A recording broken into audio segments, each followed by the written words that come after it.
Hello friends, welcome in जय Hind classes. आज हम लोग देखेंगे स्टैंडर्ड 7th का मैथ्स। तो लेक्चर स्टार्ट करने से पहले सभी से रिक्वेस्ट है, जितने लोग चैनल पर नहीं हुए चैनल को सब्सक्राइब कर लेंगे, बेल आइकन को प्रेस कर लेंगे ताकि डेली वीडियो के अपडेट्स आपको मिल सके। चलो स्टार्ट करते हैं। यहाँ पे हम लोग देखेंगे आज प्रैक्टिस सेट 6। तो हम लोग क्वेश्चन नंबर 1 देखेंगे। Right the name of pairs congruent line segment in the given figure. अब यहाँ पे हमें क्या करना है, लाइन सेगमेंट हमें क्या करना है, पेयर्स फाइंड करना है ना। Right the name of the pairs congruent line segment in the given figure. यहाँ पे जो फिगर्स दिया है इसमें हमें क्या करना है, कॉन्ग्रुएंट लाइन सेगमेंट यहाँ पे हमें उसके पेयर्स लिखने। लेकिन उससे पहले हमें समझना पड़ेगा कि कॉन्ग्रुएंट का मीनिंग क्या होता है। तो इसके लिए मैंने डेफिनेशन यहाँ पर ऊपर ही लिखा हुआ है, कॉन्ग्रुएंस ऑफ सेगमेंट। अभी कॉन्ग्रुएंस ऑफ सेगमेंट क्या होता है, if the length of the given segment are equal then the given segment are congruent. मतलब अगर जब कोई भी दो लाइन सेगमेंट का अगर दोनों का जो लेंथ है वो दोनों अगर सेम रहेगा तो उसको हम लोग क्या बोलेंगे, कॉन्ग्रुएंट लाइन सेगमेंट। सेम वही काम हमें क्या करना है, इस क्वेश्चन में हमें बताना है कि कौन कौन से लाइन सेगमेंट कॉन्ग्रुएंट है। अब हमें कैसे पता चलेगा, तो हम लोग ऐसा स्केल से मेजर करके नहीं लिख सकते कि यहाँ से जैसे सपोज करो कि जी एम इक्वल किसके है, तो जी एम पहले हम लोग मेजर कर लेंगे कितना है, तो ये 2.5 सेंटीमीटर है। तो सेम वैसे बाकी का, तो हम लोग इस तरह से इतना टाइम हमारे पास नहीं रहेगा कि हम लोग ऐसे मेजर करके लिखेंगे। तो उसके लिए हम लोग क्या करेंगे, मेरे पास राउंडर है, उसमें मैंने पेंसिल बना के इसको डिवाइडर बना दिया है। आप डिवाइडर को यूज करके यहाँ पे इस क्वेश्चन का आंसर लिख सकते हैं या फिर इससे भी हम लोग फाइंड कर सकते हैं। कैसे, तो पहले हम लोग क्या करेंगे, पॉइंट जी पर रखेंगे। ठीक है, पॉइंट जी पे रखा, पहले जी एम, यहाँ पे पॉइंट एम तक ले लो। ठीक है, अभी इसका जो लेंथ है कितना है, जी एम। अब वो हमें पता नहीं, उसमें हमें उसका कोई इन्फॉर्मेशन नहीं लिखना, हमें सिर्फ लिखना है कौन कौन से लाइन सेगमेंट कॉन्ग्रुएंट है। तो आप चेक करो दूसरा जो अपोजिट लाइन सेगमेंट है वो इसके इक्वल में है क्या, तो है, जी आर भी है। तो तुरंत आप इसको लिख लो। पहले क्या लिख लेंगे हम लोग, कॉन्ग्रुएंस। अभी कॉन्ग्रुएंस का साइन कैसे रहेगा तो मैं यहाँ पे आपको बता दूंगा। अभी देखो सेगमेंट कौन सा कॉन्ग्रुएंट मिला हमें, जी एम। तो लिख लो पहले यहाँ पे जी एम इक्वल, और इस तरह से जो सिंबल रहता है उसको कॉन्ग्रुएंट का सिंबल बोलते हैं हम लोग। तो सेगमेंट जी एम इक्वल किसके है, कॉन्ग्रुएंट किसके है, तो सेगमेंट जी आर के। आ रहा समझ में। अभी एक मिल गया हमें, अब हम उसी तरह क्या करेंगे, दूसरा फाइंड करेंगे। ठीक है, तो सेम पॉइंट जी पे रखेंगे। अब यहाँ पे डी पे रख लो, डी से मेजर कर लो।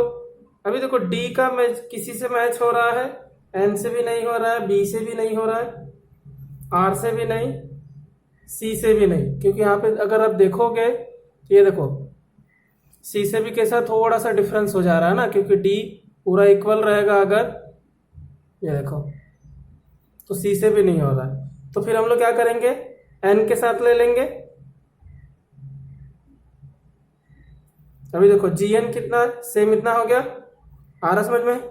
अब सेम इतना ही डिस्टेंस का हम लोग दूसरा लाइन सेगमेंट फाइंड करेंगे। आर है, बी है क्या, नहीं है, आर है क्या, नहीं हो रहा है कि नहीं। उसके बाद जी एम नहीं होगा, डी हो रहा है क्या, नहीं। तो इसी तरह हम लोग देख लेंगे, यहाँ पे जी एन मिल रहा है कि नहीं। तो जी एन के साथ कौन सा लाइन सेगमेंट कॉन्ग्रुएंट मिल रहा है, जी ई। कौन सा मिल रहा है, जी ई। तो हम लोग यहाँ पे नाम लिख लेंगे जी ई का। तो सेगमेंट कौन सा मिला, जी एन, जी एन कॉन्ग्रुएंट किसके, जी ई के। अगर आप यहाँ पे ध्यान से देखो तो आपको देखो यहाँ पे कुछ सिमिलैरिटीज मिल जाएंगी। अभी देखो जी एम भी कॉन्ग्रुएंट है कि नहीं, जी एन भी कॉन्ग्रुएंट है।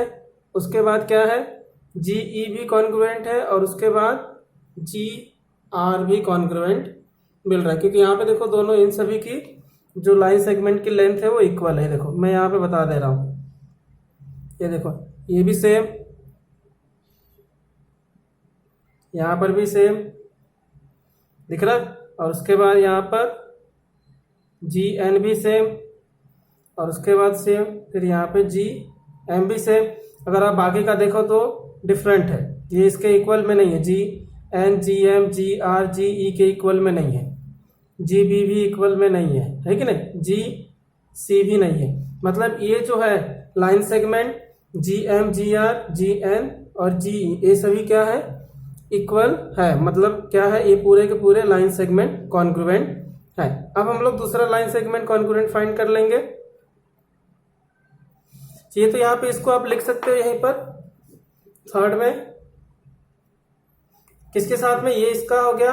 अगर line segment G M congruent है जी आर के, तो जी आर कॉन्ग्रुएंट हो जाएगा जी एन के, और जी एन कॉन्ग्रुएंट किसका हो जाएगा, जी ई का। तो हम लोग लिख लेंगे पूरा यहाँ पे, सेगमेंट जी एम कॉन्ग्रुएंट है सेगमेंट जी आर का, और जी सेगमेंट जी आर कॉन्ग्रुएंट किसका हो जाएगा, यहाँ पे मैं नीचे लिख ले रहा हूँ, सेगमेंट जी एन का। और अगर कॉन्ग्रुएंट जी एन है तो उसका सेगमेंट कॉन्ग्रुएंट कौन सा हो जाएगा, जी ई हो जाएगा, है कि नहीं।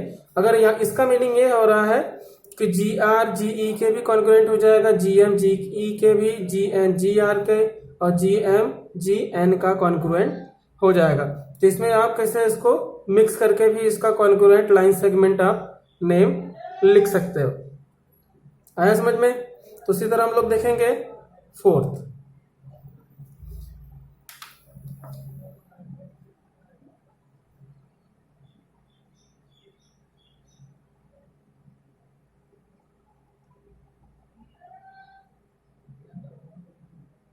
अब देखो यहाँ पे हमें लाइन सेगमेंट कॉन्ग्रुएंट कौन कौन सा मिल रहा है, तो जी बी मिल रहा है, दिख रहा है, सेम इतना ही डिस्टेंस कौन सा है, तो जी जी सी भी है।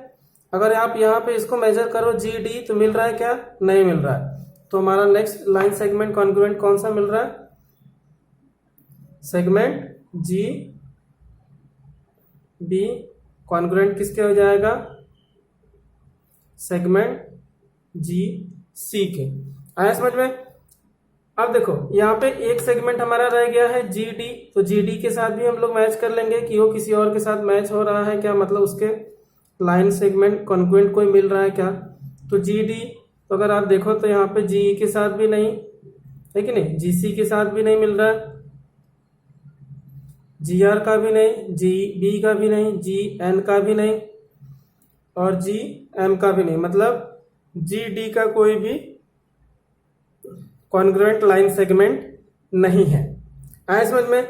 अब यहाँ पे मैं एक बार और बता दे रहा हूं फिर से, ये जो थर्ड का आंसर है, इसमें आप आंसर जो हमारा है, इसमें हमारा आगे पीछे भी या फिर डिफरेंट आंसर भी आप इसको लिख सकते हो। जैसे मैं यहाँ पे आपको लिख के बता दे रहा हूं ताकि कोई कंफ्यूजन नहीं रहेगी। और जैसे यहाँ पे सेगमेंट जी एम कॉन्ग्रुएंट किसका है, जी आर का, तो जी एम किसका कॉन्ग्रुएंट हो सकता है, जी ई का भी या फिर जी एन का भी। तो जैसे यहाँ पे लिख दे रहा हूं मैं, सेगमेंट जी एम किसका कॉन्ग्रुएंट हो जाएगा, जी एन का। और जब ये इसके इक्वल है तो ये जो लाइन सेगमेंट जी आर है इसके इक्वल हो जाएगा। तो यहाँ पे लिख लेंगे सेगमेंट जी ई कॉन्ग्रुएंट किसके हो जाएगा, सेगमेंट जी आर के। इस तरह से भी आप इसको लिख सकते हो, दोनों वे से आपका आंसर करेक्ट रहेगा।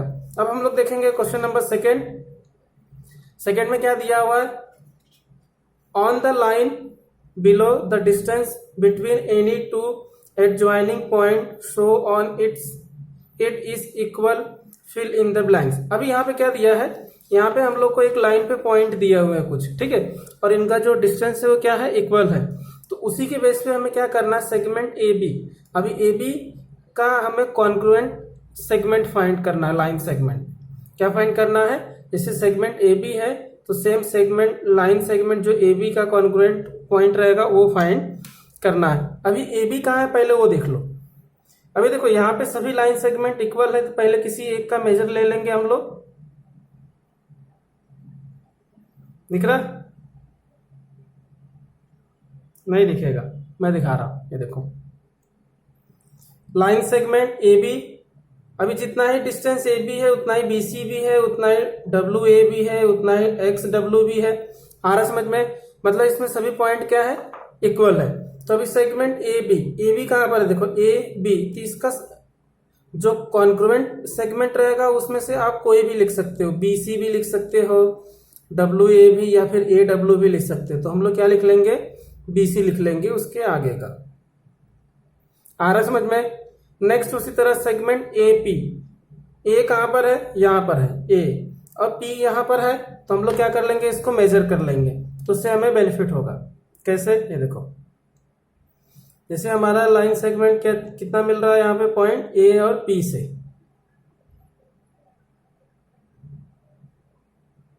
मिल गया। अभी हमें क्या करना, सेगमेंट एपी का हमें कॉन्ग्रुएंट सेगमेंट पॉइंट शो करना है ना, इक्वली सेम। तो इसमें आप कोई भी ले सकते हो। जैसे यहाँ पे क्या दिया हमें, एपी दिया है ना, क्या दिया है, एपी, यहां से दिया है एपी, तो यहां से आप मेजर कर लो सी वाई से। तो इसका कॉन्ग्रुएंट लाइन सेगमेंट क्या आ जाएगा, सेगमेंट सी वाई। इसमें आप अपने तरफ से कोई भी आंसर लिख सकते हैं उसमें से मेजर करके। आए समझ में? उसके बाद सेगमेंट ए सी, अभी ए सी कहां पर है, तो देखो यहां पर है ए सी। अभी सेम डिस्टेंस का आप इसको ऐसे रिवर्स कर दो, या फिर कहीं से भी ले सकते हो, आप यहां से भी ले सकते हो इसको। तो क्यू जेड क्या आ जाएगा, क्यू जेड। तो इसका सेगमेंट कॉन्ग्रुएंट सेगमेंट क्या आ जाएगा, क्यू जेड। आप कोई भी सेगमेंट यहां से लिख सकते हो, जरूरी नहीं है कि आपको उसके अपोजिट या फिर वहीं से करेक्ट में ही लेना रहेगा। आ रहा समझ में? उसी तरह सेगमेंट क्यू एक्स, तो क्यू एक्स कहां पर है, ये देखो क्यू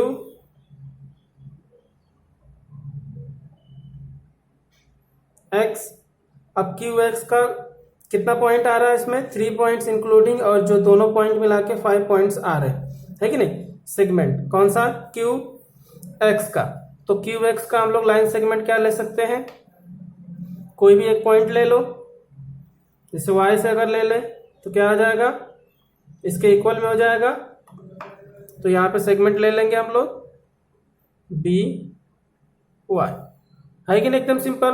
तो इस तरह से हम लोग जो यहाँ पे पॉइंट्स दिए हैं उसके बेस पे हम लोग लाइन सेगमेंट ले सकते हैं। लाइन सेगमेंट का मीनिंग समझ में आया ना, जैसा मैंने यहाँ पे डेफिनेशन ऑलरेडी बताया था, दोनों का जो डिस्टेंस रहेगा लाइन का वो इक्वल रहेगा, तो उसको हम लोग क्या बोलेंगे, कॉन्ग्रुएंट सेगमेंट। तो यहाँ पे सेम हमें क्या करना है, at joining the point show on the equal, तो उसमें हमें क्या करना है, ये जो फिलिंग द ब्लैंक्स दिया उसका करेक्ट लाइन सेगमेंट का नाम लिखना है। अभी यहाँ पे सेगमेंट क्या दिया है, एक्स बी, तो एक्स कहां पर है, यहां पर है एक्स, और ये हो जाएगा बी, है कि नहीं। तो एक्स बी हो गया, तो यहां से कोई भी एक पॉइंट ले लो, क्या हो जाएगा हमारा वाई, ये हो सकता है, ये फिर या फिर वाई क्यू भी लिख सकते हैं। तो हम लोग यहाँ पे लिख लेंगे सेगमेंट वाई क्यू। आ रहा समझ में कैसे लिख रहे हैं, यहाँ पे देखो एक्स बी, तो हमने यहाँ पे चेंज कर लिया तो वाई क्यू लिख लिया, या फिर यहाँ पे आप रख के पी एक्स भी लिख सकते हो, या फिर यहाँ पे रख के आप पी जेड डब्ल्यू भी नाम उसका लिख सकते हो, कॉन्ग्रुएंट लाइन सेगमेंट का। लास्ट है सेगमेंट बी डब्ल्यू, तो बी डब्ल्यू यहाँ पर बी डब्ल्यू। अब इसका भी कोई भी लाइन सेगमेंट का आप नाम लिख सकते हो। तो जैसे सपोज करो कि अगर आपने यहाँ पर एक्स पे रख दिया तो क्या हो जाएगा आपका, एक्स जेड हो जाएगा। अगर आपने सपोज करो जेड पे रख दिया तो जेड क्यू हो जाएगा, है कि नहीं, क्योंकि हमें फर्स्ट जो लाइन सेगमेंट क्या दिया है, बी डब्ल्यू दिया हुआ है ना, बी डब्ल्यू। तो यहाँ से आप रख दोगे तो एक्स जेड हो जाएगा, है कि नहीं। अगर वाई पर रख दोगे तो वाई पी हो जाएगा। तो आप यहाँ पे वाई पी या फिर एक्स जेड दोनों में से कोई भी एक नाम लिख सकते हैं। तो यहाँ पे हम लोग लिख लेंगे सेगमेंट वाई पी। आ रहा समझ में। तो इस तरह से हम लोग क्या कर सकते हैं, अगर हमें इस तरह का क्वेश्चन आता है कॉन्ग्रुएंट लाइन सेगमेंट लिखने के लिए, तो आप उसको सेम इक्वली डिवाइडर से या फिर जो हमारे पास राउंडर रहेगा उसमें पेंसिल फिट करके उससे हम लोग मेजर करके कॉन्ग्रुएंट लाइन सेगमेंट लिख सकते हैं। तो यहाँ पे हम लोग का प्रैक्टिस सेट 6 कंप्लीट हुआ। इस वीडियो लेक्चर में आपको कहीं पर किसी भी स्टेप में कोई भी डाउट हो कमेंट करके जरूर बताना। उसके साथ जितने लोग चैनल पर न्यू हैं चैनल को सब्सक्राइब कर लेंगे, बेल आइकन को प्रेस कर लेंगे ताकि डेली वीडियो के अपडेट्स आपको मिल सके। तो वीडियो अगर अच्छी लगी हो तो अपने फ्रेंड्स के साथ शेयर करना ना भूलें, वीडियो को लाइक करें। Thank you for watching.